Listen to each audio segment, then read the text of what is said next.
Hello, good morning student. आज हम एक नए टॉपिक के साथ में आपके सामने आए हैं।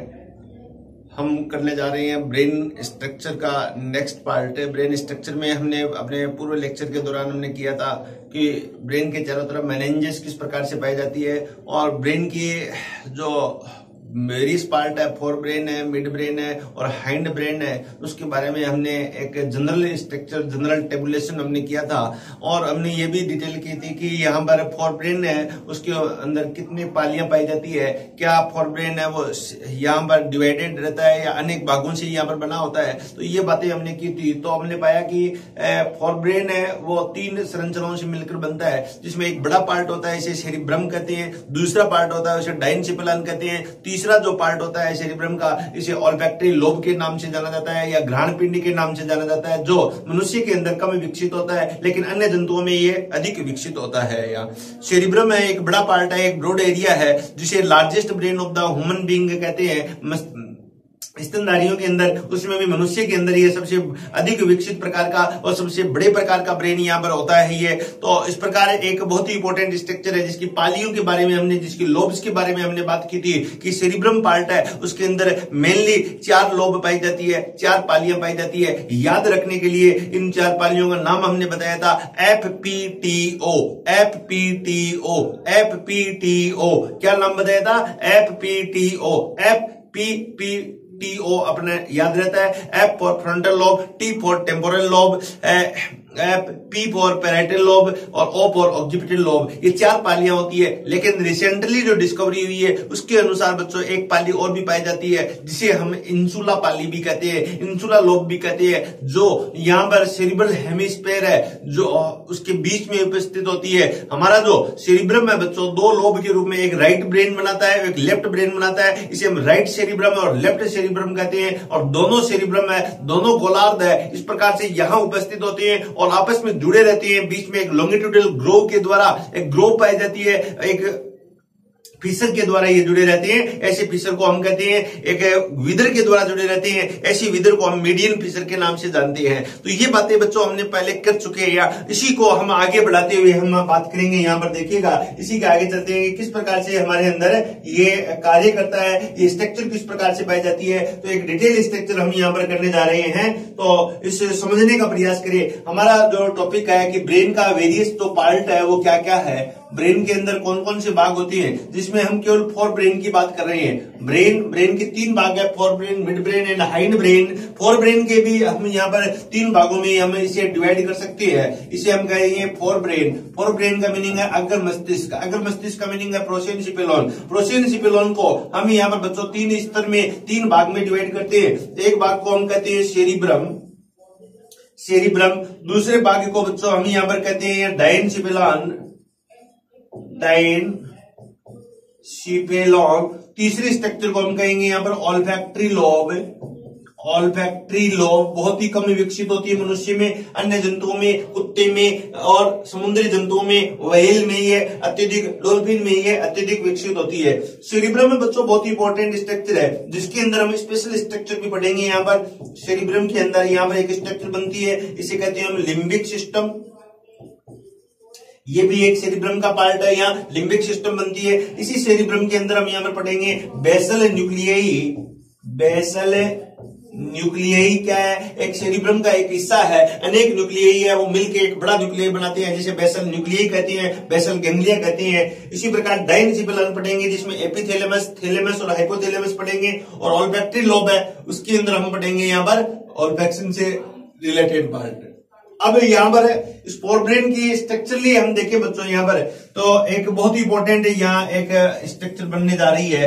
ये एक जनरल बड़ा एरिया मैंने कवर किया है, या पूरा का पूरा जो अपना हेड है, ये पार्ट स्कल है, ये पूरा का पूरा एरिया बच्चों किससे कवर है? यहाँ पर फोर ब्रेन से कवर है। मिड ब्रेन तो छोटा सा होता है, उसके नीचे और थोड़ा सा बड़ा यहाँ पर हाइंड ब्रेन है। ये तो एरिया 1/4 पार्ट है, वो कवर करता है कौन? मिड ब्रेन और हाइंड ब्रेन दोनों। और 3/4 बार को भाग है, कौन कवर करता है? यहाँ पर फोर ब्रेन करता है। तो ये बच्चों अब ये इस प्रकार से एक बड़ा एरिया है जो फोर ब्रेन का है, यहाँ ये समझ गए होंगे। इस एरिया में यहाँ पर इस प्रकार से देखिएगा, इस प्रकार की एक स्ट्रक्चर है, यहाँ हम बना सकते हैं, ये ब्रेन की एक जनरल स्ट्रक्चर है, इस प्रकार की एक स्ट्रक्चर बना सकते हैं। और ये एक टीएच सेक्शन ले, ये मेरा ब्रेन है, इसको हम या मैं ऐसे काट दूं या काट के अलग कर दूं तो अंदर से जो दिखाई देने वाला भाग है वो इस प्रकार से आपको दिखाई देगा। तो ये बच्चों आप यहां पर समझ गए होंगे कि एक ब्रेन कैसा होता है। इसी ब्रेन के अंदर पेरीफेरी पार्ट में ये पूरा का पूरा पार्ट है, जो बड़ा एरिया दिखाई दे रहा है यहाँ पर, ये क्या है, सेरिब्रम है। यहाँ हम कहते हैं इसे सबसे बड़ा ब्रेन भी कहते हैं। या समझने, मैं एक बार समझाने का प्रयास कर रहा हूं कि पूरे मस्तिष्क की संरचना किस प्रकार से कलेक्टिवली पाई जाती है और कैसे यहाँ पर फंक्शन करती है, इन सब बातों का हम अध्ययन करने जा रहे हैं। यहाँ ये हिस्सा सेरिब्रम का है। सेरिब्रम का जो परिधीय भाग है बच्चों कहलाता है क्या, सेरिब्रल कॉर्टेक्स। इस भाग को सेरिब्रल कॉर्टेक्स के नाम से जानेंगे, that is called cerebral cortex. और आगे देखें यहाँ पर सेरिब्रल कॉर्टेक्स, इसके बाद में हम यहाँ पर देखें ये नीचे का हिस्सा जो मैंने बनाया है, ये हिस्सा क्या है, मिड ब्रेन और हाइंड ब्रेन का हिस्सा है। हाइंड ब्रेन में सबसे नीचे यहाँ पर जुड़ा रहता है, इस पार्ट को हम कहेंगे मेडुला। नीचे से हम चले, यहाँ पर ध्यान रखें, मेडुला जो हाइंड ब्रेन का सबसे नीचे का पार्ट है और कनेक्ट रहता है यहाँ पर स्पाइनल कॉर्ड से। यहाँ पर किससे बना कनेक्ट रहता है, जुड़ा रहता है, स्पाइनल कॉर्ड से जुड़ा रहता है। ये मेडुला पार्ट है। मेडुला से जैसे जैसे ऊपर चलेंगे तो बच्चों यहाँ पर ये पाया जाता है, यहाँ पर कौन सा पार्ट है, इस भाग को हम कहते हैं पोन्स भाग है। ये हाइंड ब्रेन पश्च मस्तिष्क के भाग की बात कर रहा हूं। यहाँ पर एक बड़ा भाग है, एक इसे हम कहेंगे सेरिबेलम। सेरिबेलम कहेंगे। सेरिबेलम में मस्तिष्क का सेकंड है, दूसरा बड़ा मस्तिष्क है, दूसरा बड़ा भाग है। तो यहाँ तीन संरचना हुई किसकी, हाइंड ब्रेन की। मैं नीचे से ऊपर की तरफ जा रहा हूं, यहाँ देखिए स्पाइनल कॉर्ड, मेडुला, उसके बाद में सेरिबेलम एक बड़ा हिस्सा, एक बल्ब लाइक संरचना यहाँ पीछे की तरफ निकली रहती है, इस प्रकार के अपने ईयर के ठीक पीछे ऐसे निकली रहती है। यहाँ दो संरचना, एक राइट पार्ट में एक लेफ्ट पार्ट में, तो दो सेरिब्रम हमारे अंदर पाए जाते हैं, क्योंकि दो हिस्से हमारे, एक लेफ्ट पार्ट है एक राइट पार्ट है, तो ये दोनों मिलकर सेरिबेलम है, वो एक ब्रेन का निर्माण करते हैं, एक हाइंड ब्रेन का निर्माण करते हैं। इसके बीच में यहाँ दोनों फिर क्या ओपन होते हैं, एक इस साइड में एक इस साइड में, एक हिस्सा मैंने दिखाया है, बीच दोनों ओपन हो रहे हैं एक चैम्बर के अंदर। इसे हम पोन्स के नाम से जानते हैं। इसी स्ट्रक्चर को हम क्या कहेंगे, पोन्स कहेंगे। Clear, is it clear? आगे हम चले यहाँ, तो ये एक छोटा सा पार्ट है जिसे कहेंगे मिड ब्रेन का पार्ट है। इस मिड ब्रेन में आप देखोगे कि यहाँ ये मिड ब्रेन का पार्ट है। मिड ब्रेन में छोटी छोटी संरचनाएं यहाँ पाई जाती है, लोब के रूप में पाई जाती है। इस भाग को हम कहते हैं यहाँ mid brain. Mid brain, mid brain का नाम है कार्पोरा क्वाड्रिजेमिना। सेरिब्रल पिडंकल्स भी यहां पर पाई जाती है, क्रूरा सेरिब्राई भी यहां पर पाई जाती है। ये सब संरचनाएं हम करेंगे यहां, लेकिन एक बार सिंपली भाई यहां पर ध्यान रखिए, ये मिड ब्रेन है। अब इसके ऊपर जितना भी ये पूरा एरिया है वो यहां पर फोर ब्रेन का, अग्र मस्तिष्क का है। अग्र मस्तिष्क में आप देखेंगे बच्चों, ये एक लोब है, हमारे अंदर दो पार्ट है, एक राइट पार्ट है एक लेफ्ट पार्ट है। दोनों लोब बीच में से एक दरार बनाती है, बीच में एक दरार पाई जाती है। इस दरार को हम लॉन्गिट्यूडिनल फिशर और लॉन्गिट्यूडिनल ग्रोव कहते हैं। अब ये ग्रोव है, बीच में आपस में से इस प्रकार से कनेक्ट किए हुए रखती है, जिसे हमें एक स्ट्रक्चर का नाम देते हैं, उसे कहते हैं कार्पस कैलोसम है। आप देखिएगा बच्चों यहां पर इस प्रकार की एक स्ट्रक्चर होती है, इसे हम कहते हैं कार्पस कैलोसम है। इस स्ट्रक्चर का नाम दिया गया कार्पस कैलोसम। इसे हम क्या कहेंगे, कार्पस कैलोसम कहेंगे। कार्पस कैलोसम का एक आगे का भाग है, anterior region of the corpus callosum है, इसका नाम दिया जेनू। और posterior region of the corpus callosum है, इसका नाम दिया गया स्प्लीनियम। स्प्लीनियम। और इसके बीच में एक वाई शेप्ड स्ट्रक्चर होती है, इसको हम कहते हैं फॉर्निक्स। तो एक एक बात, एक एक शब्द आप ध्यान से सुने। मैंने कहा कार्पस कैलोसम है, याद रखिए यहां पर मैं बना रहा हूं कार्पस कैलोसम है। कार्पस कैलोसम क्या करता है, कार्पस कैलोसम में दोनों हेमिस्फेयर को कनेक्ट करने का काम करता है। यहां पर इसके अंदर जो न्यूरॉन के जो ट्रैक्ट पाए जाते हैं वो क्रॉस रूप में ट्रैक्ट पाए जाते हैं। मोस्ट ऑफ न्यूरॉन है वो यहाँ पर क्रॉस पाए जाती हैं। क्रॉस का मीनिंग यहाँ पर इस प्रकार से ऐसे क्रॉस पाए जाती हैं। क्रॉस का, ये एक ब्रेन है, ये एक ब्रेन के लोब है, इस लोब को इधर पे, इसके इंपल्स इधर और इसके इंपल्स यहाँ पर है। कुछ केस के अंदर सीधे भी होते हैं, यहाँ पर स्ट्रेट भी होते हैं, लेकिन मोस्ट ऑफ न्यूरॉन है, पाथ है, वो क्रॉस बनता है यहाँ पर। ये राइट ब्रेन का इंपल्स है इस साइड में, और ये लेफ्ट ब्रेन का इंपल्स है वो यहाँ पर इस साइड में पाया जाता है, जो क्रूरा सेरिब्राई का निर्माण करेंगे आगे हम यहाँ पढ़ेंगे। जो क्रूरा सेरिब्राई है वो बनाते हैं यहाँ। तो इस प्रकार से कार्पस कैलोसम है वो किससे बनता है आपसे पूछ सकते हैं, तो आप कहोगे यहाँ पर मेडुलेटेड न्यूरॉन, अर्थात कह सकते हैं माइलिन आवरण युक्त जो न्यूरॉन है वो बनाता है कार्पस कैलोसम में। ये बच्चों यहां से नीट के अंदर क्वेश्चन पूछा जाता है, इस बात को आप याद रखें कि कार्पस कैलोसम किससे बनता है, तो आपका आंसर होगा मेडुलेटेड न्यूरॉन से कार्पस कैलोसम बनता है, जिसका आगे का भाग जेनु, पीछे का भाग स्प्लेनियम और इसके चारों तरफ है। इसके पास में एक और स्ट्रक्चर होती है, कनेक्ट रहती है, इसे फोर्निक्स कहते हैं, और इसके चारों तरफ एक गुहा पाई जाती है, जेनु और फोर्निक्स है, इसके चारों तरफ एक गुहा पाई जाती है, इसे सील कहते हैं, और ये एक मेम्ब्रेन के द्वारा कवर रहता है, इसे सेप्टम ल्यूसिडम के नाम से जाना जाता है। ये बात आपकी समझ में आई। यहां कार्पस कैलोसम में सेरिब्रम का एक रीजन बनाता है। इसके बाद में ऐसी स्ट्रक्चर समझने के बाद में बच्चों यहां एक चीज और देखेंगे, फोरब्रेन के नीचे, सेरिब्रम के नीचे जो पाए जाने वाला पार्ट है उसे कहेंगे यहां पर है डायनसिफेलोन भाग है, यहां पर डायनसिफेलोन है वो पाया जाता है। अब इस डायनसिफेलोन को समझना है हमने को, इसी के साथ में आपको ये भी समझना है बच्चों की यहां से कौन कौन से भाग किस प्रकार से फंक्शन करते हैं।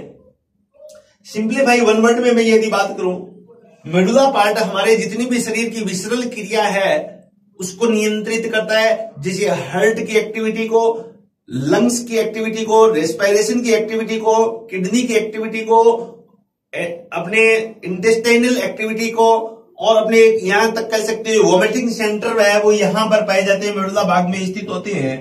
तो ये सब काम मेडुला के द्वारा किया जाता है। सेरिबेलम अपने शरीर की जो मूवमेंट होती है उसको नियंत्रित करता है यहां पर, और इसके अलावा जो पोन्स भाग है वो यहां पर ब्रीदिंग सेंटर पाए जाते हैं, एपनिस्टिक सेंटर यहां पर होता है, हमने श्वसन केंद्र पढ़े थे उसमें बताया था यहां पर एपनिस्टिक टाइप का सेंटर है वो कहां होता है, तो आप कहोगे यहां पर है एपनिस्टिक टाइप का सेंटर है वो यहां पोन्स भाग में होता है, जो श्वसन का केंद्र है, श्वसन की क्रिया को नियंत्रित करता है। न्यूमोटैक्सिक सेंटर भी यहां पर पाया जाता है, और जबकि इंस्पायरेटरी सेंटर है वो मेडुला भाग में होता है यहां पर। तो इस प्रकार से रिदमिक सेंटर जिसे हम कहते हैं वो मेडुला भाग में होते हैं, और बाकी एपनिस्टिक सेंटर और न्यूमोटैक्सिक सेंटर है वो प्रेजेंट होते हैं यहाँ पोन्स भाग में। देन मिड ब्रेन है वो यहाँ पर सुपीरियर कैल्कुली और इंफीरियर कैल्कुली के द्वारा फॉर्म रहता है, जिसे कार्पोरा क्वाड्रिजेमिना कहते हैं, जो सेंस टू साइट और सेंस टू हियरिंग से रिलेटेड है। कैसे है ये भी हम डिटेल करेंगे, लेकिन जनरल आइडिया आपके यहाँ दिमाग में होना चाहिए। बच्चों मैं ब्रेन की बात कर रहा हूं, पूरा अटेंशन आप बोर्ड के ऊपर रखिए। यदि अटेंशन आप यहाँ रहेगा तो आप इस ब्रेन को बहुत अच्छी तरह समझ पाओगे कि हमारे अंदर कौन कौन सी और कैसी कैसी क्रियाएं होती है।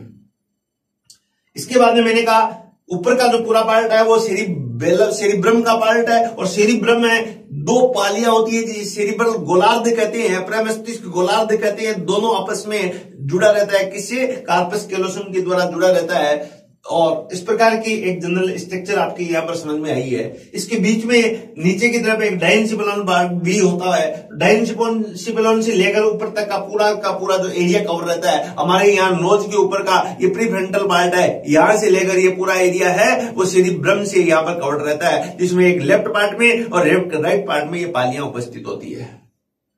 क्लियर बच्चों, इस बात को आप समझ पाए हैं। इसके बाद में मैं इसी को थोड़ा सा और एलोबरेट करके समझाने का प्रयास करूं। हमारे सेरिब्रम में अनेक पालियां पाई जाती है, लोब पाई जाती है। इस लोब की मैं बात करूं यहाँ पर, ये मैं फिर एक बार सेरिब्रम बनाने जा रहा हूं। ये हमारा सेरिब्रम है, ये जनरल में एक लोब के रूप में यहाँ पर बात करूंगा। इस सेरिब्रम के अंदर है, आप देखिएगा यहाँ पर है सेंटर पाए जाते हैं। यहाँ जो सेंटर होती है, 3 सेंटर में यहाँ बना रहा हूं।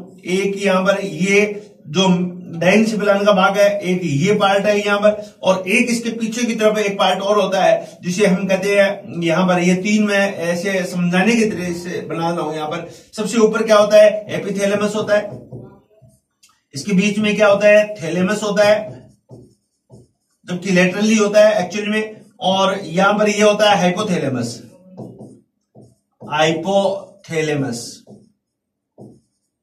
ये बात आप यहां पर समझ गए होंगे। और इस प्रकार से ये बीच में एक रूट निकली रहती है ये। तो ये मैं यहां पर इलोबरेट किया, मैंने जूम किया है केवल डायनसिपिलन भाग को, और जूम कर रहा हूं मैं यहां पर। दूसरा रीजन जिसे सेरिब्रम रीजन कहते हैं, सेरिब्रल कॉर्टेक्स कहते हैं, यहां इस बात को समझाने का प्रयास कर रहा हूं मैं। आप यहां बड़े ध्यान से सुनिएगा। यहां बच्चों ध्यान रखिए, एक जो स्ट्रक्चर मैं समझाने जा रहा हूं कि जो डायनसिपिलन पार्ट है, जो कार्पस कैलोसम भाग है, इस कार्पस कैलोसम में यहां पर एक रीजन पाया जाता है। इस रीजन को हम कहते हैं यहां पर सब कॉर्टिकल रीजन। ये एक रीजन है, यहाँ इस चीज को आप समझे, अच्छी तरह समझे। यहां पर ये एक रीजन है, इस रीजन को हम कहते हैं यहां पर सब कॉर्टिकल रीजन के नाम से जानते हैं। ऐसे रीजन का नाम दिया गया सब कॉर्टिकल रीजन कहते हैं। ये सब कॉर्टिकल रीजन है, यहां पर लिम्बिक सिस्टम बनाता है, एक सिस्टम बनाता है। इस सिस्टम को हम कहते हैं लिम्बिक सिस्टम, जिसमें अनेक न्यूक्लियाई जैसे अमाइलोडेला, हाइपोथैलेमस और बेसल न्यूक्लियाई मिलके और इस लिम्बिक सिस्टम का निर्माण करेंगे। लिम्बिक सिस्टम बच्चों हमारे अंदर जो होता है, ये एक इमोशनल ब्रेन है, इमोशनल लिम्बिक सिस्टम बनाता है। इसको हम इमोशनल ब्रेन के रूप में भी जानते हैं। ब्रेन का एक हिस्सा है, सेरिब्रम का एक पार्ट है, ये फोर ब्रेन का एक हिस्सा है, जिसे हम कहते हैं इमोशनल ब्रेन कहते हैं। जितनी भी इमोशन से रिलेटेड जो एक्टिविटीज होती है, लिम्बिक सिस्टम का निर्माण कौन करेगा? एमाइलोडेला एक पार्ट है, हिप्पोकैम्पस एक पार्ट है, और या हाइपोथैलेमस एक हिस्सा है। ये सब मिलकर कलेक्टिवली लिम्बिक सिस्टम बनाते हैं। और लिम्बिक सिस्टम का नाम है यहां पर सेक्सुअल बिहेवियर को कंट्रोल करना, सेक्सुअल अर्ज को कंट्रोल करना, यहां पर attraction of the anti sex है उसको यहां पर कंट्रोल करना कौन करता है? यहां पर लिम्बिक सिस्टम करता है। लिबिडो बिहेवियर कौन करता है? लिम्बिक सिस्टम यहां पर करता है। सेक्सुअल अर्ज, एक दूसरे का अट्रैक्शन, या मेल का फीमेल के प्रति अट्रैक्शन, फीमेल का मेल के प्रति अट्रैक्शन कौन करवा रहा है? यहां पर लिम्बिक सिस्टम करा रहा है। और प्रकृति के अंदर जितने भी जानवर है उन सबके अंदर एनिमल नाम की जो चीज है उस सबके अंदर लिम्बिक सिस्टम है वो वेल डेवलप होता है, अति विकसित होता है। लेकिन ध्यान रखिए बच्चों, हमारे अंदर इस लिम्बिक सिस्टम को कंट्रोल करने के लिए इसके ऊपर एक ब्रेन बना दिया गया। इस ब्रेन को हम क्या कहेंगे? सेरिब्रम कहेंगे। लिम्बिक सिस्टम है हमारे अंदर, इमोशनल एक्टिविटी। ध्यान रखिए, very very important question asking in the examination. तो क्या पूछते हैं यहां पर? लिम्बिक सिस्टम का मीनिंग सेक्सुअल बिहेवियर, मेनली जो यहां पर कहा जाता है सेक्सुअल बिहेवियर। इमोशंस जैसी घटनाएं, लव जैसी घटनाएं, हेट जैसी घटनाएं, ये सब घटनाएं, अर्थ जैसी घटनाएं है और रेज जैसी घटनाएं है, वो कहां होती है? संपन्न होती है। कौन करवाता है? ब्रेन करवाता है। हम कई बार कहते हैं तुम्हारा दिमाग खराब हो गया, दिमाग खराब नहीं हुआ, लिम्बिक सिस्टम एक्टिव हो गया, लिम्बिक सिस्टम ज्यादा काम करने लग गया, और सेरिब्रम उस समय क्या कम काम करता है, दिमाग खराब नहीं होता। इस प्रकार का जो सिस्टम बच्चों यह बनता है इसे हम क्या कहेंगे? लिम्बिक सिस्टम कहेंगे। ये सिस्टम जितनी भी जानवरों वाली घटनाएं हैं, जितनी भी एनिमल एक्टिविटीज है, जितनी भी ये अवॉइडेबल जो घटनाएं होती है, जो इस प्रकार की क्राइम की जो घटनाएं होती है, बलात्कार जैसी घटनाएं होती है, सेक्सुअल एक्टिविटी जैसी घटनाएं होती है, वो कौन करवाता है? यहां पर ये लिम्बिक सिस्टम करवाता है। और जानवरों में इस प्रकार की घटनाएं ज्यादा होती है, और मानव भी आज क्या एक जानवर जैसा बन गया है। क्यों? क्योंकि इस सिस्टम को ज्यादा एक्टिवेट रखता है। लेकिन हमारी समझदारी भी है, हमारे अंदर इंटेलिजेंसी भी डेवलप की गॉड ने, हमारे अंदर यहाँ पर आईक्यू भी डेवलपमेंट किया, हमारे अंदर रीजनिंग भी है, हमारे अंदर नई नई प्रकार की जो सूचनाएं आती है, नई नई प्रकार की जो प्रॉब्लम्स आती है उसको सोल्व करने का भी हम ब्रेन ने हमको बनाया। उसने इसके ऊपर जो सेरिब्रम पार्ट बनाया, और वो क्या है? इस सबको कंट्रोल करता है कि नहीं गलत काम नहीं करना है, ये रोकता है, हमारे अंदर के अंदर जागृत होता है। हम कहते हैं हमारा गॉड क्या है? वो सेरिब्रम हमारा गॉड है। जब भी हम कोई गलत काम करने जा रहे हैं तो हमारा सेरिब्रम कहता है नहीं भैया ये गलत काम नहीं करना, ये तुम्हारे लायक नहीं है, ये जानवरों का काम है। इसलिए थोड़ा कॉन्शियस के साथ में कोई गलत करते हो तो रोक देता है, आपका जमीन रोक देता है, आपका जो ब्रेन है वो रोक देता है। क्यों रोक देता है? You are a most intelligent person due to you have a more intelligent, more developed brain, that is called cerebrum. बच्चों एक बहुत इंपॉर्टेंट सिस्टम होने जा रहा है। तो इस प्रकार से जितना भी सेक्सुअल घटनाएं घटित होती है, ये सब कहां डेवलप हो रही है? वो सब लिम्बिक सिस्टम में डेवलप हो रही है। इसके बाद में ऊपर का जो पार्ट है, ये पार्ट क्या था? सेरिब्रम पार्ट था। इस सेरिब्रम में हमने पढ़ा कि विभिन्न प्रकार की पालियां पाई जाती है, विभिन्न प्रकार की लोब पाई जाती है। इस लोब को डिवाइड करने के लिए, अपनी विभिन्न प्रकार की सूचनाओं को कंट्रोल करने के लिए देखिएगा, मैं ऊपर यहां एक लोब बना रहा हूं, एक फीचर बना रहा हूं, एक पार्ट बना रहा हूं, ये बीच में सेंटर के अंदर, इसे हम सेंट्रल फीचर कहते हैं। सेंट्रल फीचर और median feature. Okay, central feature और मीडियन फीचर यहां प्रेजेंट होता है, जो दो भाग में डिवाइड कर रहा है किसको, सेरिब्रल हेमिस्फीयर को। सेंट्रल फीचर के राइट भाग में और सेंट्रल फीचर के लेफ्ट भाग में जो एरिया पाया जाता है, ये एक एरिया है और ये एक एरिया है। इस एरिया को बच्चों क्या कहेंगे अपन, मोटर एरिया। मोटर एरिया का मीनिंग चालक एरिया। इस एरिया को हम कहेंगे सोमेटिक एरिया। सोमेटिक एरिया, और इसे सोमेस्थेटिक एरिया, सोमेस्थेटिक एरिया भी कहते हैं इसे।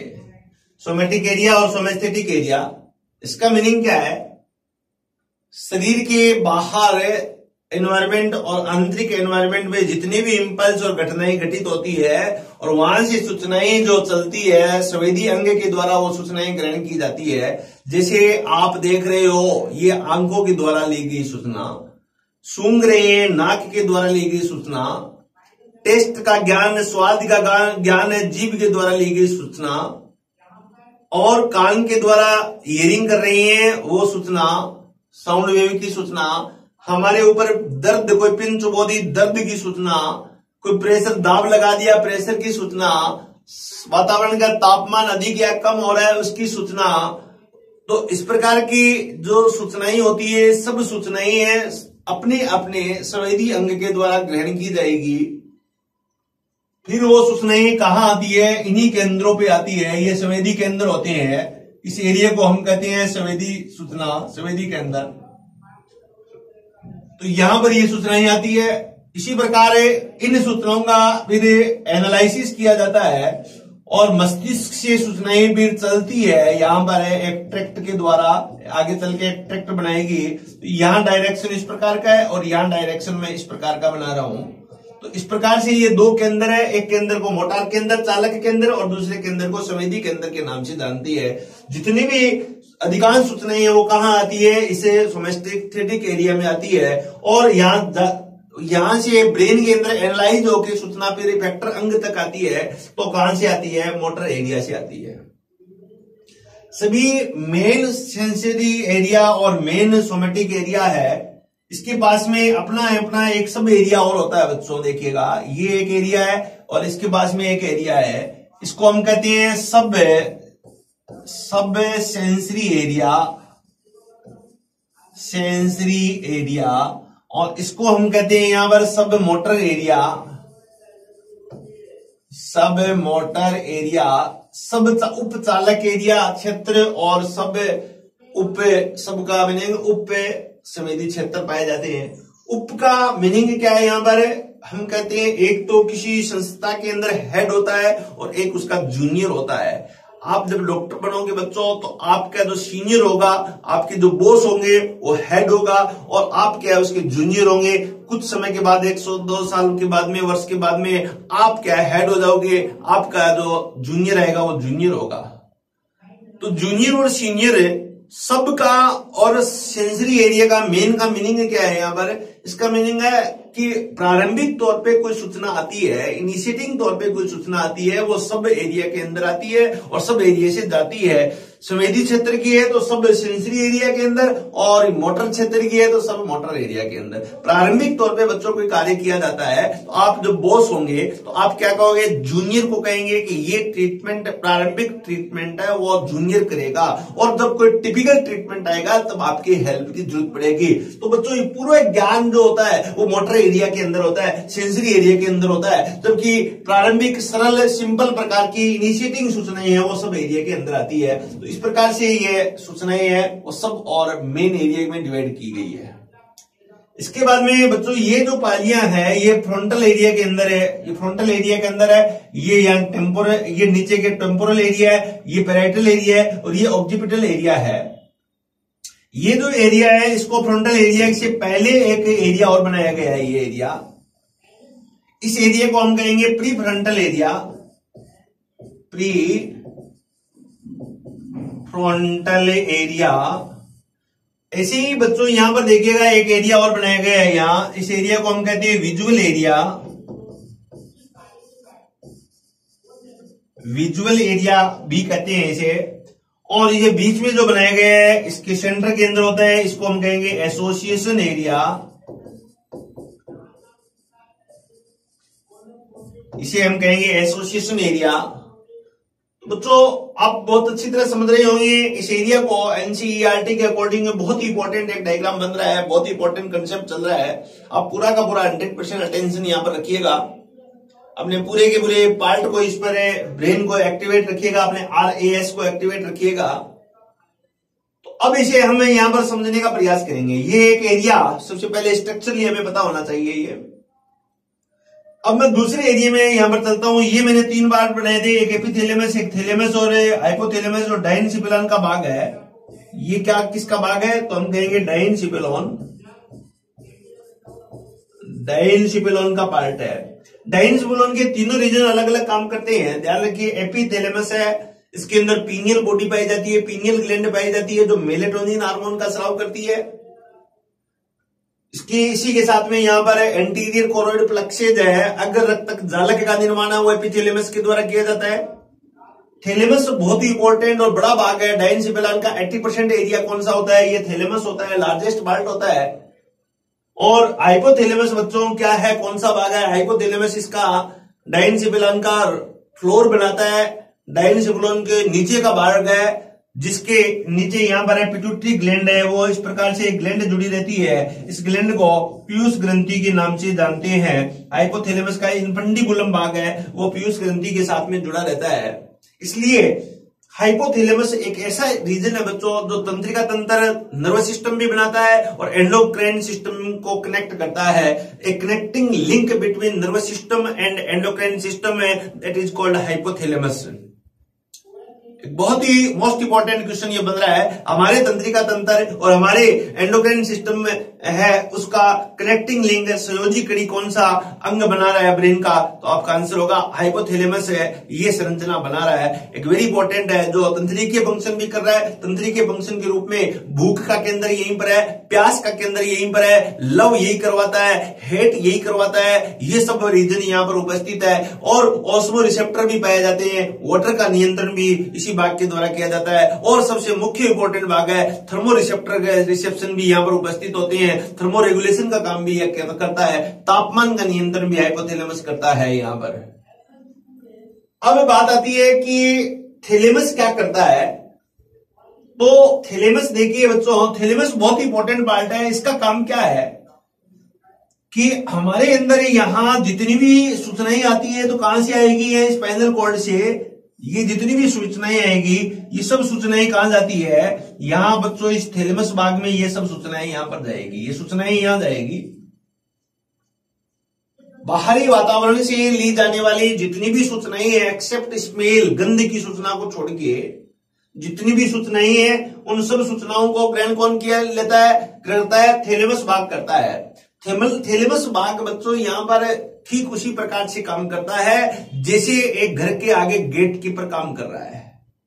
थैलेमस भाग बच्चों उसी प्रकार से काम करता है जैसे एक इंस्टीट्यूट के अंदर एक सुंदर कन्या एक रिसेप्शनिस्ट का काम कर रही है, एक स्मार्ट गर्ल एक रिसेप्शनिस्ट का काम कर रही है, जो आने वाले विभिन्न क्लाइंट्स है उससे पूछती है कि आपको क्या काम है। आने वाले जितनी भी संवेदनाएं हैं, चाहे वो स्टूडेंट हो, चाहे वो गार्जियंस हो, चाहे कोई और क्लाइंट हो, जितने भी क्लाइंट आते हैं सबसे पहले कहां आएंगे? उस रिसेप्शन पर आएंगे और सूचना देंगे मुझे मिस्टर एक्स या मिसेज एक्स से मिलना है, बच्चा एक्स और बच्ची एक्स से मिलना है। तो वहां सूचना आएगी वो बच्चा कौन सी क्लास में पढ़ता है, कौन सी रूम में है, इंग्लिश मीडियम है, हिंदी मीडियम है, या नीट की तैयारी कर रहा है या IIT की तैयारी कर रहा है, है या फीस जमा करवानी है या कोई और काम है, ये सब सूचनाएं कहां देता है? उस थैलेमस को देता है। उसी प्रकार से यहां पर इस थैलेमस के पास में शरीर के अंदर होने वाले विभिन्न प्रकार के ताप की सूचनाएं, टेम्परेचर की सूचनाएं हो सकती है।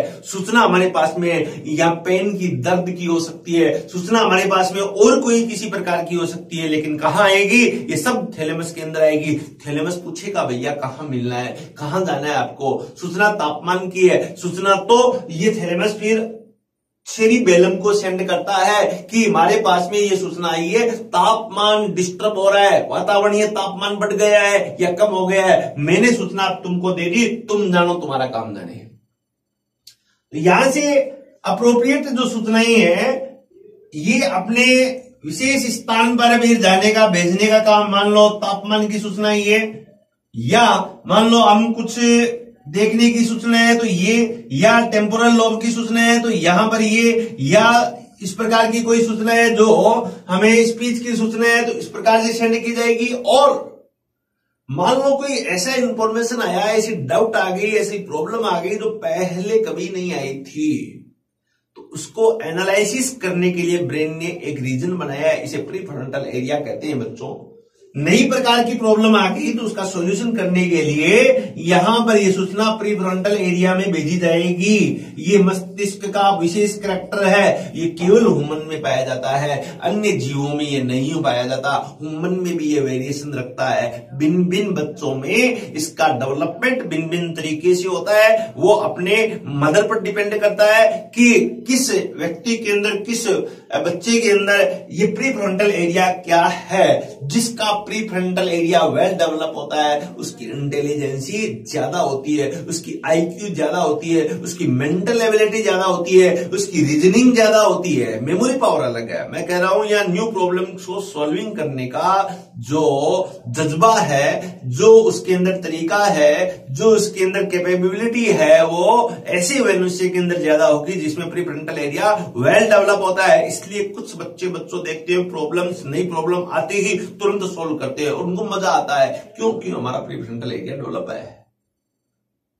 इसी कारण कुछ बच्चे कम पढ़ के भी नई प्रॉब्लम को जल्दी सॉल्व कर देते हैं और ज्यादा मार्क्स ले आते हैं, अच्छे मार्क्स ले जाते हैं। और कुछ बच्चे हैं ज्यादा लेवल करने के पश्चात भी उसके अकॉर्डिंग मार्क्स नहीं आते हैं। तो ये सब क्या, किसका परिणाम है? प्रीफ्रंटल एरिया का परिणाम है।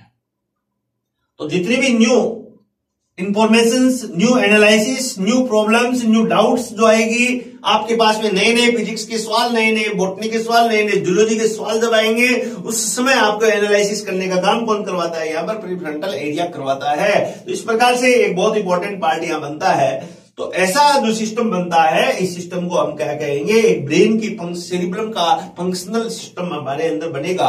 और ये सब इस प्रकार से बनता हुआ सूचनाओं को लाने वाला एक ट्रैक्ट बनता है। इस प्रकार मैं अलग से बनाऊं, सूचना जो आ रही है ब्रेन की ओर सेंड कर रही है, तो इस प्रकार से एक ट्रैक्ट बनता है। और सूचना को भेजने वाला एक ट्रैक्ट बनता है और आगे चल के इस प्रकार से ये फैलाता है, इस प्रकार से फैलाता है। तो एक सिस्टम बन जाता है, इसे हम कहते हैं RAS, रेटिकुलर एक्टिवेटिंग सिस्टम कहते हैं, जिसमें एक ट्रैक्ट बनता है उसको हम कहेंगे असेंडिंग ट्रैक्ट, एक ट्रैक्ट बनता है उसे कहेंगे हम डिसेंडिंग ट्रैक्ट। ये ट्रैक्ट क्या बनाएंगे? एक रेटिकुलर एक्टिवेटिंग सिस्टम बनाएंगे ब्रेन के अंदर, इस प्रकार से लगातार सूचनाओं को भेजता रहता है। तो ऐसे सिस्टम को असेंडिंग ट्रैक्ट के द्वारा बने हुए जो जटिल तंत्र है उसको हम क्या कहेंगे? रेटिकुलर एक्टिवेटिंग सिस्टम कहेंगे। इस प्रकार का एक बहुत ही इंपॉर्टेंट सिस्टम हमारे अंदर पाया जाता है। तो मैं बच्चों अब यह समझ सकता हूं कि हमारे ब्रेन की जो एक्टिविटी है, सेरिब्रम की एक्टिविटी है, और इसको या पूरे ब्रेन की एक्टिविटी को एक बार आप बहुत अच्छी तरह एक सिनेरियो बन गया है, आप समझ चुके हैं कि किस प्रकार से ब्रेन हमारे अंदर फंक्शन करता है। I hope you are clear understand about the structure and the function of the brain, or the forebrain, midbrain and hindbrain, and the position of the hindbrain, midbrain and forebrain। ये आप यहां पर समझ गए हैं कौन कौन से स्पेशल जो रीजन है वो इस प्रकार से कार्य करते हैं। तो हम इस बेस पे अब आने वाली एग्जाम में बहुत सारे क्वेश्चन है, बहुत अच्छी तरह सोल्व कर पाएंगे, यहां पर हल कर पाएंगे। आगे हम चले, यहां बच्चों देखिएगा, अब आपके सामने भिन्न भिन्न पार्ट की एक एक स्लाइड बनाई गई है जो ये बता रही है कि किस प्रकार से स्ट्रक्चर बनती है। तो सबसे पहले हम बात करेंगे कार्पस कैलोसम की। कार्पस कैलोसम क्या है बच्चों? देखिएगा, ये मस्तिष्क का सबसे बड़ा गुच्छा होता है, तंत्रिकाओं से बना हुआ गुच्छा होता है, ध्यान रखिए, लार्जेस्ट गुच्छा माना गया है कार्पस कैलोसम है, जो किससे बना हुआ है, जो माइलिनेटेड न्यूरॉन से यहां पर बना हुआ है, माइलिनेटेड न्यूरॉन है, इससे यह बना हुआ है और दोनों हेमिस्फीयर को जोड़ने का काम कर रहा है। स्तनी का मेन लक्षण है ये, और मोटे स्वेद तंत्रिका तंतु इसमें पाए जाते हैं जो मध्य विदर में उपस्थित होते हैं, जो मीडियन फीसर पाई जाती है दोनों सेरिब्रल हेमिस्फीयर के बीच में, वहां पर ये कार्पस कैलोसम उपस्थित होते हैं। कार्पस कैलोसम की बॉडी जेनु और फॉर्निक्स तीनों मिलके, काय, जेनु और फॉर्निक्स तीनों मिलके एक छोटी गुहा बनाती हैं। इसे फिफ्थ वेंट्रिकल या सूडोसील के नाम से जानते हैं। हम वेंट्रिकल से पढ़ेंगे, ब्रेन की गुहा कहते हैं वेंट्रिकल्स को।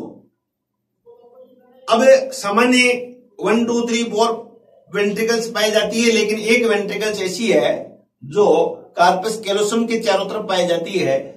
इस वेंट्रिकल को फिफ्थ वेंट्रिकल या सूडोसील कहते हैं। ये क्वेश्चन बच्चों यहां पर फ्रेम किया जा सकता है कि सूडोसील है वो कहां पाई जाती है, तो आप इस प्रकार से बता सकते हो कि सूडोसील है वो उपस्थित होती है कहां पर, ये उपस्थित होती है यहां पर फिफ्थ वेंट्रिकल या के अंदर, जो एग्जामिनर के द्वारा क्वेश्चन फ्रेम किया जा सकता है।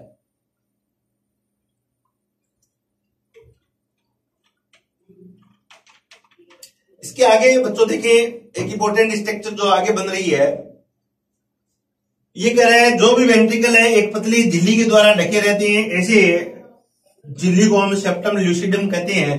कहने का मीनिंग ये हमारे पास में कार्पस कैलोसम है,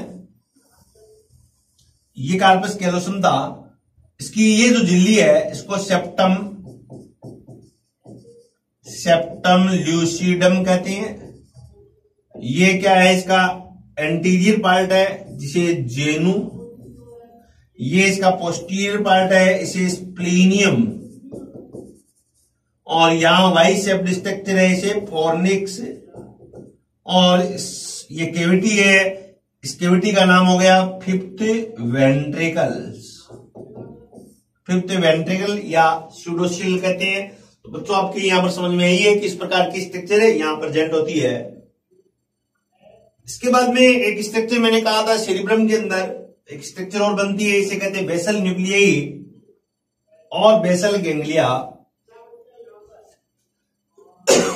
तो देखिए प्रमस्तिष्क गोलार्ध की भित्ति पर है ये गैंग्लिया पाई जाती हैं, और कार्पस स्ट्रिएटम है, इस गैंग्लिया के निर्माण में कुछ विशेष संरचनाएं भाग लेती है, जिसे हम कहते हैं number 1 corpus striatum, number 2 globus pallidus, number 3 subthalamic केंद्रक, और नंबर 4 सब्सटेंशिया नाइग्रा।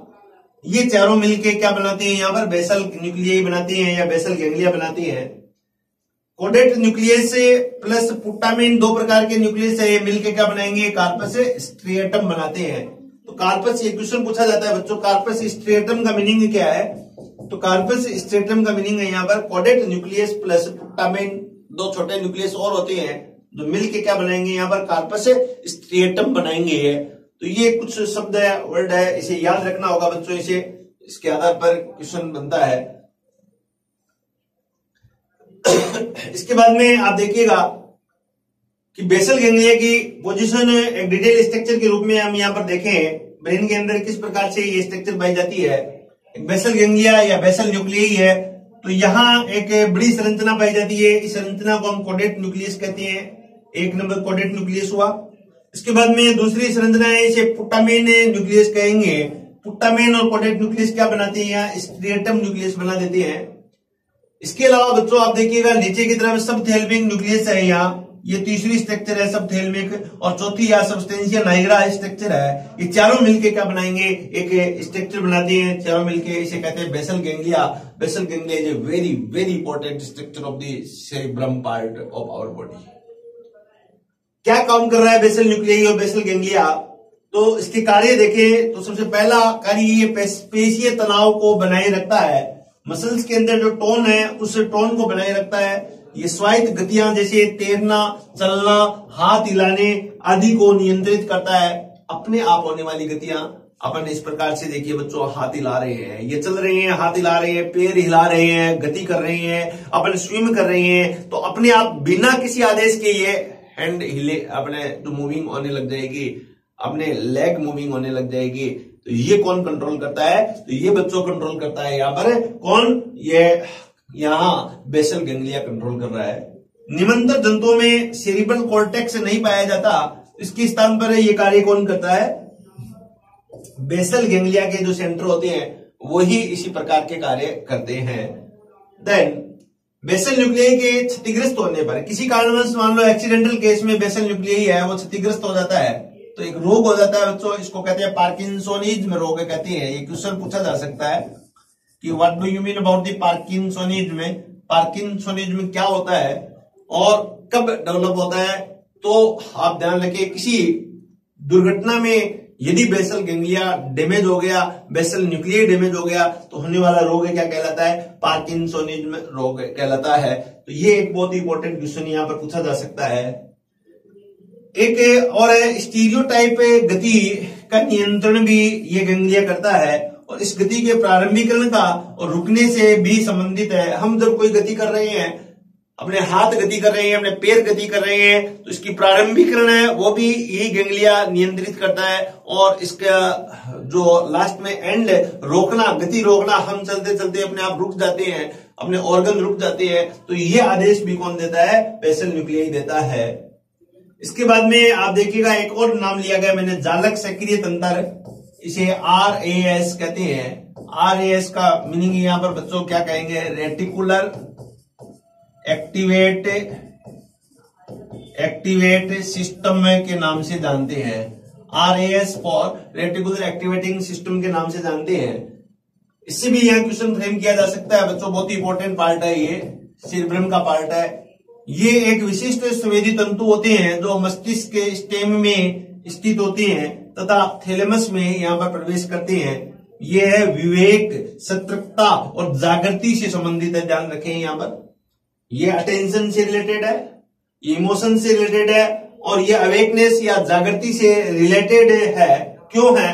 तो देखिएगा अपना जो हमें आगे हम बात करेंगे, ये इस प्रकार से ब्रेन है, इसके अंदर जो एक ट्रैक्ट बनता है और संवेदी सूचनाओं को ये कहां देता है? थैलेमस को, और थैलेमस बच्चों अपने ब्रेन के अंदर यहां पर सेरिब्रम के अंदर भेजता है। इस प्रकार का एक सिस्टम बनता है, इस सिस्टम को क्या कहेंगे? हमें RAS कहेंगे। एक बहुत ही सुंदर डायग्राम के द्वारा हमें आगे समझाएंगे। RAS हमारा क्या है? एक द्वार रक्षक भी कहा जाता है, हमारा ब्रेन का एक गेट भी कहा जाता है, इसे हम इंपॉर्टेंट गेट कीपर भी कहते हैं इसको। देन ये देखिए बहुत ही सुंदर डायग्राम, बहुत ही सुंदर एनिमेशन है आपके सामने, और पूरा का पूरा बहुत अच्छी तरह यहाँ पर समझाया गया है पूरे ब्रेन के अंदर RAS किस प्रकार बनता है। तो आप देखिएगा नीचे की तरफ जो स्पाइनल कॉर्ड से हैंड ब्रेन में से आते हुए तंत्रिकाओं का एक गुच्छा बनता है, ट्रैक्ट बनता है एक आने वाला, इसे कहते हैं असेंडिंग रेटिकुलर फॉर्मेशन।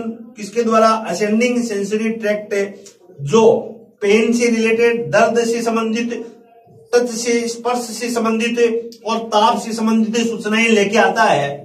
और ये सूचनाएं कहां भेजेगा? ब्रेन के अंदर भेजेगा। पहले कहां भेजेगा? यहां पर थैलेमस के अंदर, और थैलेमस से अपने आवश्यकता अनुसार सेरिब्रम के विभिन्न भागों में ये सूचनाएं भेजता है। जो ये projections into the cerebral cortex दिखाया गया है, कॉर्टेक्स में ये सूचनाएं भेजेगा, जिससे अपना हम यहाँ पर काम करेंगे। यहाँ एक सूचना यहाँ पर डायरेक्ट एंटर कर रही है, इसको कहते हैं ऑडिटरी इंपल्स कह रहे हैं, और कुछ सूचनाएं यहां से वापस जा रही है, ऐसे ट्रैक्ट को कहेंगे descending motor signal to the spinal cord की बात करेंगे। ये तो ऐसा एक सूचनाएं डायरेक्ट है वो आई से यहां पर जा रही है, आई, और ध्यान रखिए, और ऑडिटरी, आई और ऑडिटरी ये सूचनाएं स्पाइनल कॉर्ड के द्वारा नहीं जाती, ये डायरेक्ट या ब्रेन के पास में जाती है। तो ऐसी सूचनाएं, ऐसे न्यूरॉन है वो डायरेक्ट एंटर करते हैं, जो RAS में भाग नहीं लेते। RAS में भाग लेने वाली सूचनाएं कौन सी है? ये ट्रैक्ट, असेंडिंग ट्रैक्ट में भाग लेने वाली सूचनाएं कौन सी है? ये यहां पर ताप से, टच से और टेम्परेचर से संबंधित है। तो इस चित्र के द्वारा, इस डायग्राम के द्वारा हम बहुत अच्छी तरह समझ सकते हैं कि RAS एक्चुअल में है क्या, रेटिकुलर एक्टिवेटिंग जो सिस्टम एक्चुअल में है क्या। RAS का पूरा नाम भी पूछ सकते हैं, रेटिकुलर एक्टिवेटिंग सिस्टम। ओके बच्चों, बात समझ में आई? इसके बाद में हम यहाँ पर एक और सुंदर एनिमेशन के द्वारा दिखाया गया है। ये देखिए सूचना जैसी यहाँ पर आती है और यहाँ पर देखिए जो थैलेमस पार्ट है, थैलेमस पार्ट तुरंत क्या करता है, सूचना को सेरिब्रल कॉर्टेक्स की तरफ यहाँ पर सेंड कर रहा है। लगातार सूचनाएं आ रही है, जा रही है, आ रही है, जा रही है। यहाँ पर सेंसरी पार्ट और मोटर पार्ट की तरफ है, जो लगातार हमारा शरीर है उसके अकॉर्डिंग, हमारी बॉडी है उसके अकॉर्डिंग यहाँ पर फंक्शन कर रही है। तो इस प्रकार से हम इसे समझ सकते हैं। देन अब आते हैं दूसरे भाग में, इसे कहते हैं हम डायनसिफेलॉन भाग। बच्चों डायनसिफेलॉन एक बहुत ही इंपॉर्टेंट पार्ट है और इसको हम 3 भाग में डिवाइड किया था, एक एपिथैलेमस, एक थैलेमस और दूसरा हाइपोथैलेमस। तो देखिए एक छोटा अगर मस्तिष्क का पश्च भाग होता है ये, और प्रमस्तिष्क से अगर मस्तिष्क का पश्च भाग होता है और प्रमस्तिष्क से ढका रहता है। इसमें 3 भाग होते हैं, नंबर 1 थैलेमस होता है, नंबर 2 हाइपोथैलेमस होता है, नंबर 3 एपिथैलेमस होता है। और एक चौथा भाग भी अपन डिवाइड कर सकते हैं, इसे मेटाथैलेमस भी कह सकते हैं। मेनली 3 भाग होते हैं मोस्ट ऑफ लार्ज पार्ट में, जबकि एक छोटा सा और हल्का सा पार्ट हम कह सकते हैं इसे मेटाथैलेमस कहा जाता है। देन ये आपके सामने एक बच्चों डायग्राम के द्वारा दर्शाया गया है कि ब्रेन के अंदर ये किस प्रकार से ये फंक्शन करता है, कौन कौन सा भाग कहां फंक्शन करता है। ये डायग्राम में एक एनिमेशन के रूप में अभी प्रदर्शित करने जा रहा हूं। बहुत ही सुंदर एनिमेशन है, इसे समझने का पूरा प्रयास करें बच्चों। बहुत ही सुंदर, हर काम को, ब्रेन के हर कार्य को, डायनसिफेलॉन के हर कार्य को ये समझाने का प्रयास करेगा। तो देखिएगा, हम इसे समझने का प्रयास करें, पूरा अटेंशन रखें, पूरे अपने आरएस सिस्टम को बनाए रखें। यहाँ ये देखिए पूरा ब्रेन की 2 पालियां हैं, एक पाली है, दूसरी पाली है, ब्रेन की 2 पालियां हैं। पूरा ब्रेन जो है आप देखिए अंदर से, बीच में, सेंटर में से ही है, यहाँ पर है डायनसिफेलॉन। ये एरिया जो है यहां से यहां तक का बच्चों, ये डायनसिफेलॉन का एरिया है, जिसमें एपिथैलेमस भाग है, थैलेमस भाग है, हाइपोथैलेमस भाग है। ये 3 एरिया यहाँ पर दिखाए गए। यहाँ ये देखिए बड़ा एरिया ये थैलेमस का है, ये हाइपोथैलेमस का है। तो ये क्या है, एक एपिथैलेमस का एक रीजन है जो कार्पस कैलोसम के ठीक नीचे उपस्थित होता है। एक बहुत ही इंपॉर्टेंट एरिया हम देखने जा रहे हैं। ये इस प्रकार से इसका ये देखिए पीछे का हिस्सा, हम एपिथैलेमस को इस पीछे के हिस्से से इस प्रकार से पूरी हुई संरचना देख सकते हैं ये। और चारों तरफ से इस प्रकार के अपन घूम के यहाँ पर देखें तो ये एक स्ट्रक्चर दिखाई दे रही है। इसके अंदर देखिए बच्चों ये एक कैविटी, वेंट्रिकल दिखाई दे रहा है यहाँ पर। ये डायनसिफेलॉन है, जो डायोसिल कैविटी कहेंगे। इसी डायोसिल कैविटी के अंदर आप देखिएगा ये एक बहुत ही इंपॉर्टेंट हिस्सा जो थैलेमस का एरिया यहाँ पर दिखाया जा रहा है। थैलेमस इस प्रकार से व्यवस्थित होता है, जिसका एक पार्ट है यहाँ पर जो रिले सेंटर कह सकते हैं हम। सेंसरी जितने भी सेंसेज आते हैं वो सब यहाँ पर आएंगे और यहाँ पर आके इस प्रकार से एक रिले बनाएंगे, या आगे चल के इस प्रकार से यहाँ पर ट्रांसफर हो जाएंगे इस प्रकार से। इसलिए हम कहते हैं रिले सेंटर है ये। किस प्रकार के मूवमेंट के सेंसेज, इमोशंस के सेंसेज, जितने यहाँ पर टच के सेंसेज और इस प्रकार से जितने सेंसेज है, सबसे पहले कहाँ आते हैं, यहाँ पर थैलेमस एरिया में इस प्रकार के सेंसेज है वो आते हैं। और ये सब सेंसेज है देखिए चारों तरफ से, जिस प्रकार एक छोटा चिड़िया का बच्चा होता है उस प्रकार का ये एक डायग्राम आपके सामने रखा गया है, जो पूरा का पूरा हिस्सा चारों तरफ से घुमा के आपको बताया गया है। ब्रेन के सेंटर के अंदर इस प्रकार से ये थैलेमस पोजिशनाइज्ड है, स्थित है। ये आप देखिएगा, ये बीच में एक विदर है, एक दरार है, और इसके बीच में यहाँ पर थैलेमस है वो इस प्रकार स्थित है। इसका एक लेफ्ट पार्ट है, एक थैलेमस का यहाँ पर राइट पार्ट है। ऊपर से डोर्सल रीजन देखिएगा इस प्रकार से, पीछे से देखिए चारों तरफ से हर एंगल से इसको दिखाने का प्रयास किया गया है, जिसमें इंटरथैलेमिक एडिशन दिखाया गया है। दोनों थैलेमस यहाँ पर बाइंड कहते हैं किसके द्वारा, इंटरथैलेमिक एडिशन के द्वारा। एक राइट थैलेमस है, एक लेफ्ट थैलेमस है यहाँ, क्योंकि ब्रेन के हमारे पास में 2 हिस्से हैं। एक थैलेमस का हिस्सा देखिएगा, देखिए नीचे से आप देखिए, जिसमें वेरियस टाइप ऑफ न्यूक्लियाई यहाँ पर प्रेजेंट होते हैं। न्यूक्लियाई का मीनिंग है cluster of the cyton which is found in the brain और which is found in the spinal cord. ये डिफरेंट हिस्सा, पार्ट्स ऑफ द थैलेमस हो गए यहाँ, ये अलग अलग हिस्से हो गए यहाँ पर। देखिए ये वापिस कनेक्ट होते हैं तो एक ऐसी स्ट्रक्चर यहाँ पर बन जाती है ये। तो मैं बच्चों यहाँ पर होप कर सकता हूं कि एक एक हिस्से को, थैलेमस के एक एक पार्ट को आप इस प्रकार से समझ सकते हैं। वापस कनेक्ट होने के बाद में इस प्रकार की संरचना दिखाई दे रही है, जिसके अंदर पूरी ये कैविटीज दिखाई दे रही है। यहाँ पर ये जो पूरी की पूरी ये कैविटी है, जिसमें डायोसिल कैविटी कहते हैं। डायनसिफेलॉन पार्ट में पाई जाने वाली एक वेंट्रिकल्स या कैविटी को हम क्या कहेंगे बच्चों, उस कैविटी को हम कहेंगे यहाँ डायोसिल। और आगे मेडुला भाग में पाई जाने वाली कैविटी को हम कहेंगे मेटासील। और थर्ड वेंट्रिकल यहां पर प्रेजेंट होता है। इससे सेकंड वेंट्रिकल और थर्ड वेंट्रिकल के बीच में एक स्ट्रक्चर पाई जाती है जिसे हम कहते हैं यहां पर इटर नामक। ये बच्चों हाइपोथैलेमस का एक रीजन है। ये देखिए इस हाइपोथैलेमस है, ये यहां पर पीयूष ग्रंथि है वो कनेक्ट है, वेरी इंपॉर्टेंट। इसको कहते हैं इनफंडिबुलम कहते हैं, इनफंडिबुलम ध्यान रखिए, ये कहते हैं जो पीयूष ग्रंथि को कनेक्ट रहती है। ये हाइपोथैलेमिक न्यूक्लियाई है। जितनी भी ये स्ट्रक्चर दिखाई दे रही है, ये छोटे छोटे यहाँ पर जो पार्ट्स दिखाई दे रहे हैं, ये हाइपोथैलेमस के वो न्यूक्लियाई है जो डिफरेंट डिफरेंट फंक्शन को कंट्रोल करते हैं। जैसे थर्मो रेगुलेशन सेंटर के न्यूक्लियाई है, एपेटाइट के न्यूक्लियाई है, स्लीप वेक साइकिल के न्यूक्लियाई है जो का एपिथैलेमस में होते हैं यहाँ पर। और ऑटोनोमिक नर्वस सिस्टम है वो यहीं से यहाँ पर फॉर्म करता है, ओरिजिन होता है। या जो डिफरेंट डिफरेंट हमारी एक्टिविटी है, इमोशन ब्रेन को फॉर्मेशन करने में ये हेल्पफुल है। हम किसी से लव करते हैं, प्यार करते हैं, इस प्रकार का इमोशंस, प्लेजर बिहेवियर का कंट्रोल है वो इसी पार्ट के द्वारा किया जाता है। एंडोक्राइन फंक्शन, ये तो न्यूरल फंक्शन थे। इसके बाद में एंडोक्राइन फंक्शन के रूप में यहाँ पर वेरियस आरएफ और आईएफ सीक्रेट करते पिट्यूटरी ग्लैंड को एक्टिव करेंगे, जिसमें ACTH, FSH, LH, GH hormone release किए जाते हैं डिफरेंट डिफरेंट प्रकार के,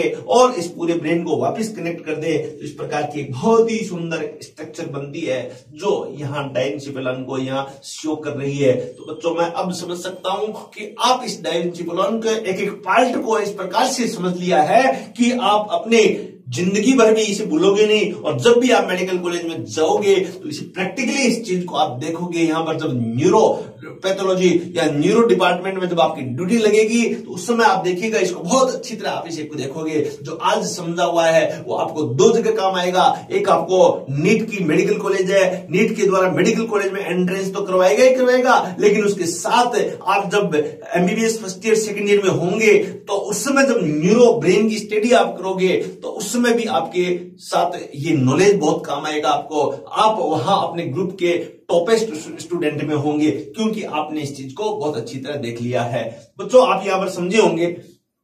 इस प्रकार इस एनिमेशन के द्वारा आगे हम चलेंगे ये काम क्या क्या कर रहा है, कौन कौन से ये फंक्शन कर रहा है। तब देखिएगा थैलेमस जो है, फर्स्ट बात करें थैलेमस एक रिले सेंटर है।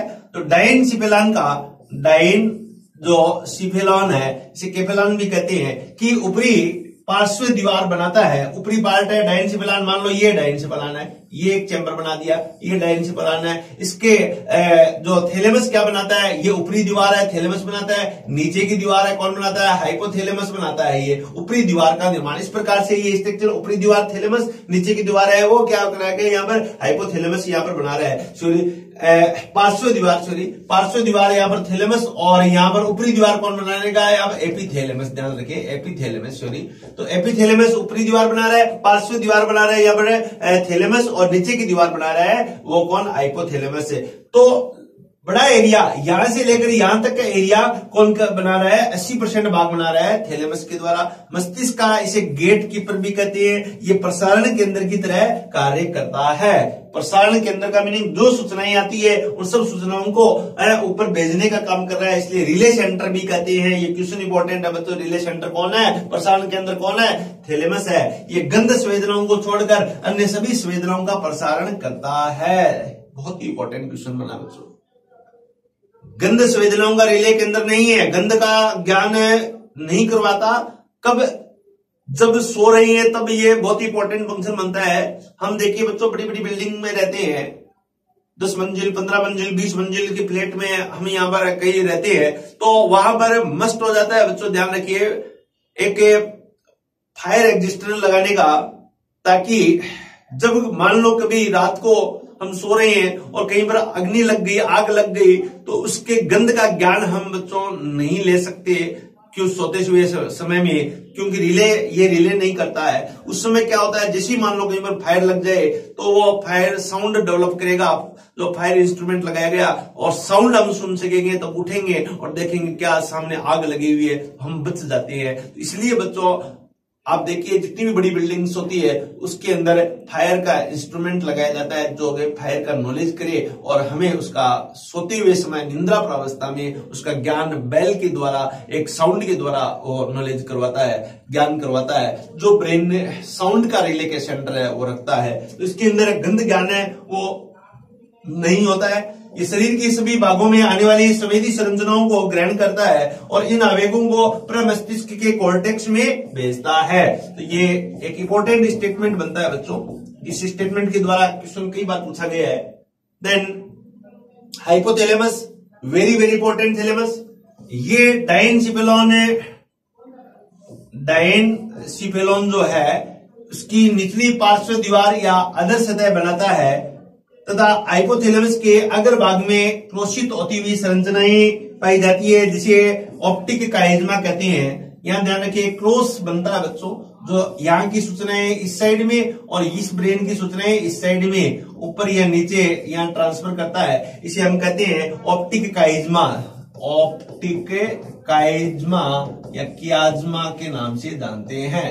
तो ये यहाँ हाइपोथैलेमस के अंदर ये पाई जाती है। देन हाइपोथैलेमस का मध्य भाग पीयूष काय से एक इन्फंडिबुलम के द्वारा जुड़ा रहता है। तो बच्चों हमने भी देखा था कि हाइपोथैलेमस से कनेक्ट रहती है एक ग्लैंड के द्वारा, जिसे हम कहते हैं पीयूष ग्रंथि। इसी कारण हाइपोथैलेमस है वो एंडोक्राइन फंक्शन भी करता है और यहाँ एक नर्वस टिश्यू का निर्माण भी कर रहा है। इसके पश्च भाग में, अगर भाग में तो क्या होती है, यहाँ अगर मध्य भाग में तो पीयूष ग्रंथि, लेकिन हाइपोथैलेमस का पीछे का भाग है वहां पर कार्पस एल्बिकेंस या कार्पस मेमेलरी काय पाई जाती है। ये स्तनियों में, मस्तिष्क में ही पाई जाती है, अन्य जंतुओं में मेमेलरी बॉडी अनुपस्थित होती है। कार्पस एल्बिकेंस जैसी संरचना बच्चों फीमेल के ओवेरी में भी बनती है। तो कार्पस ल्यूटियम में ओवेरी में बनता है, वो डीजनरेट हो जाता है। कब? जब फीमेल प्रेग्नेंट नहीं होती है तो वो डीजनरेट हो जाएगा और एक अनियमित संरचना में बदल जाता है। इसे हम कार्पस एल्बिकेंस कहते हैं। तो कार्पस एल्बिकेंस हमारे शरीर में दो जगह है, एक तो ब्रेन के अंदर, ब्रेन में कहा हाइपोथैलेमस में पश्च भाग में स्थित होती है, और दूसरा कहा अपने अंडाशय के अंदर जो केवल फीमेल में बनती है। तो इस प्रकार ये एक इंपॉर्टेंट स्ट्रक्चर बनी है।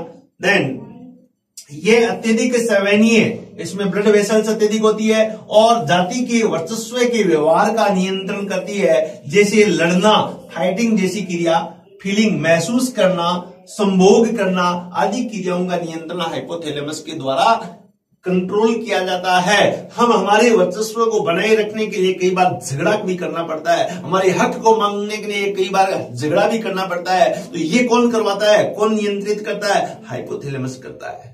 हमारा किसी मेल का फीमेल के साथ, फीमेल का मेल के साथ में सेक्सुअल बिहेवियर है, सेक्स अर्ज है, वो भी यहां पर कौन करवाता है? हाइपोथैलेमस। क्योंकि मैंने कहा हाइपोथैलेमस है वो लिम्बिक सिस्टम का एक भाग बनता है और लिम्बिक सिस्टम बनाने में सहयोग करता है। और किसी प्रकार की चीज महसूस करना हमारे अंदर शरीर में, तो ये कार्य फीलिंग जैसी घटनाएं है वो कौन करवाता है? फीलिंग आना किसी के प्रति, वो फीलिंग भी ये हाइपोथैलेमस करवाता है। तो इसके अंदर और भी केंद्र पाए जाते हैं, जैसे भूख का केंद्र, भूख हमारी कहां लगती है? हाइपोथैलेमस में। संतुष्टि केंद्र कहां है हमारे पास? हाइपोथैलेमस में। प्यास केंद्र कहां है? प्यास कहां लगती है? हाइपोथैलेमस में। यहाँ प्राशन केंद्र भी है, ऑस्मो रिसेप्टर भी है, जो लगातार पानी का प्रेशर है वो लगातार चेक करते रहते हैं, टेम्परेचर चेक करते रहते हैं, ग्लूकोज का लेवल ब्लड में लगातार ये हाइपोथैलेमस से चेक करता रहता है। ये शरीर के तापमान को नियंत्रण करता है, जैसे इसलिए इसे ताप नियमन केंद्र भी कहते हैं। यह भावुक अभिक्रियाओं का भी नियमन करता है। इमोशंस जैसे व्यवहार, जैसे हम प्लेजर बिहेवियर, दुख होना, ये सब व्यवहार या खुशी होना जैसे व्यवहार जो होता है वो भी यहाँ पर हाइपोथैलेमस है वो नियंत्रित करता है। हाइपोथैलेमस के न्यूक्लियाई न्यूरो हार्मोन का संश्लेषण करते हैं और कोशिका काय का विशेष समूह विशिष्ट जैव रासायनिक पदार्थ सीएनएस में स्रावित करते हैं, न्यूरोट्रांसमीटर स्रावित करते हैं, जो न्यूक्लियाई कहते हैं इसे। पीएनएस में इस प्रकार के समूह को हम गुच्छक के रूप में भी जाना जाता है। ये बात बच्चों हम पहले कर चुके हैं यहाँ। अब इसके बाद में दूसरा है एपिथैलेमस। एपिथैलेमस क्या है, ध्यान रखिए। एपिथैलेमस एक डायनसिफेलॉन की छत का निर्माण करता है, जिसे अभी मैंने बताया कि ये पूरा डायंसिफालन है, इसकी ये क्या बनाएगा एपिथैलेमस, और ये क्या बनाएगा हाइपोथैलेमस, और ये एरिया जो बनाता है ये एरिया कौन बनाता है थैलेमस। तो इस प्रकार से बड़ा एरिया है वो थैलेमस का है। ऊपरी सतह का निर्माण कौन कर रहा है एपिथैलेमस से। इसके साथ में क्या जुड़ी रहती है यहाँ पर, इसके साथ में एक तो पीनियल बॉडी और एक यहाँ पर एंटीरियर कोरोइड प्लेक्सेस जुड़े रहते हैं। ये संरचना यहाँ पर जुड़ी रहती है। पीनियल काय को एपिफाइसिस सेरेब्राई कहते हैं। ये अगर रक्तक जालक का भी निर्माण करती है, जो आगे चल के मैंने बताया था सीएसएफ का निर्माण करेगा। सीएसएफ कौन बनाता है अग्र रक्तक जालक और पश्च रक्तक जालक। तो यहां पर सीएसएफ का निर्माण कौन कर रहा है, यहाँ अग्र रक्तक जालक जो वेंट्रिकल्स के अंदर भरे रहते हैं, और अग्र रक्तक जालक कहां होते हैं डायंसिफालन में। डायंसिफालन के किस भाग से ओरिजिन होते हैं, तो आंसर आएगा बच्चों यहाँ पर एपिथैलेमस से ओरिजिन होती हैं। तो ये बच्चों यहाँ क्वेश्चन दोनों ही इंपॉर्टेंट क्वेश्चन है, ये फ्रेम किया जा सकता है। पीनियल बॉडी कहां होती है और अग्र रक्तक जालक कहां पाई जाती है। Is it clear, it is very very important. तो ध्यान रखिए। आगे हम यहाँ बात करें, यहाँ एपिथैलेमस के अग्रभाग में पीनियल ग्रंथि स्थित होती है और मिलेटोनिन तथा सीरोटोनिन हार्मोन का स्राव करती है। तो ये क्वेश्चन फ्रेम किया गया है कई बार यहाँ कि पीनियल काय कौन कौन से हार्मोन स्रावित करती है। आंसर होगा मिलेटोनिन, आंसर होगा सीरोटोनिन हार्मोन है वो स्राव करती है कौन, यहाँ अगर जो एपिथैलेमस पार्ट है वो स्रावित करता है। क्या काम है हम आगे यहाँ फंक्शन करेंगे इसके पीनियल ग्लैंड जब पढ़ेंगे एंडोक्राइन सिस्टम में। इसके बाद में एक छोटा सा हिस्सा और है जिसे हम कहते हैं घ्राण पिंड या ऑल्फैक्टरी लोब के नाम से जानते हैं बच्चों।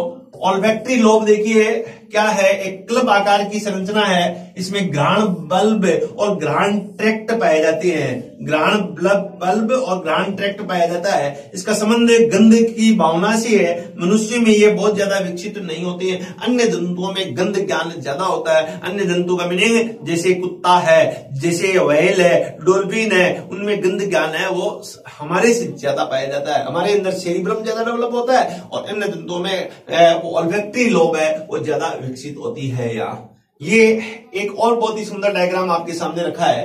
इस डायग्राम के द्वारा विभिन्न भाग जो होते हैं उनके बारे में बताया गया है। एक ventral view of the brain दिखाया गया है। इसमें मेन रीजन जो ऑल्फैक्टरी बल्ब है गोलाकार संरचना होती है और ये क्लब जैसी संरचना है जिसे ऑल्फैक्टरी ट्रैक्ट कहते हैं। और ये रचना बनाते हैं इसे घ्राण के अंदर या घ्राण बल्ब या olfactory region of the brain हम इसे कहेंगे, जो पीछे की तरफ इस प्रकार से दिखाई देता है। इसी प्रकार देखें तो ये डायंसिफालन का एक पार्ट है जिसे हम हाइपोथैलेमस कहेंगे, जहां पर न्यूरॉन है साइनेप्स बनाते हुए जुड़े रहते हैं। और ऐसे ही यहाँ पर ये रेटिकुलर सिस्टम बनाता है जो संवेदनाओं को यहाँ पर भेजने का काम कर रहा है। ऐसे ही दूसरी साइड में हम देखते हैं बच्चों तो ये यहाँ पर एमाइलोडेला का एक पार्ट है। एमाइलोडेला हमारा जो लिम्बिक सिस्टम बनाएगा उसमें एक हिस्सा बनता है, एक न्यूक्लियस है जो इमोशनल रिस्पॉन्स है उसको कंट्रोल करता है। ऐसे ही हिप्पोकैम्पस एक पार्ट है जो भी लिम्बिक सिस्टम का एक भाग है, जो ऑल्फैक्टरी मेमोरी है वो इस सिस्टम के अंदर यहाँ पाई जाती है। और इसी प्रकार से एक ऑल्फैक्टरी कॉर्टेक्स और ऑल्फैक्टरी ट्रैक्ट यहाँ पर दिखाया गया है। ट्रैक्ट एक रास्ता बना रहा है। Cortex of the temporal lobe है जो conscious perception of the smell, ये टेम्पोरल लोब के अंदर ये उपस्थित है। और इस प्रकार से ऑल्फैक्शन से रिलेटेड जो सेंटर है वो कहां होते हैं, या टेम्पोरल लोब में पाए जाते हैं। और ये क्या करेंगे, यहाँ कॉन्शियस परसेप्शन करेंगे, किसका, स्मेल का परसेप्शन करने में ये सहायक है। इस प्रकार से बच्चों आप यहाँ पर एक बहुत ही इंपॉर्टेंट टॉपिक अब समझ में आया है कि आज हमने एक ब्रेन की, फोर ब्रेन की, सेरिब्रम की स्ट्रक्चर और मिड ब्रेन की स्ट्रक्चर का हमने आज बहुत ही डिटेल तरीके से हमने किया और एनसीईआरटी को ध्यान में रखते हुए किया। ब्रेन बच्चों बहुत वास्ट है, बहुत बड़ा है, कितना ही इसमें स्टडी कर लो, लेकिन हमारी examination point of view, NEET के पॉइंट ऑफ व्यू से हमने इंपॉर्टेंट टॉपिक्स पे हमने यहाँ पर आज चर्चा की, जिससे क्वेश्चन यहाँ आने की पूरी संभावनाएं रहती है। और इसको मैं समझ सकता हूं कि अब आप इसे बहुत अच्छी तरह से समझ गए होंगे और बहुत डिटेल तौर पे ऐसे अच्छी तरह इसके जब क्वेश्चन आएंगे आप अब सॉल्व कर सकते हो। तो इसी के साथ में हम बच्चों नए लेक्चर में मिलेंगे। Thank you so much.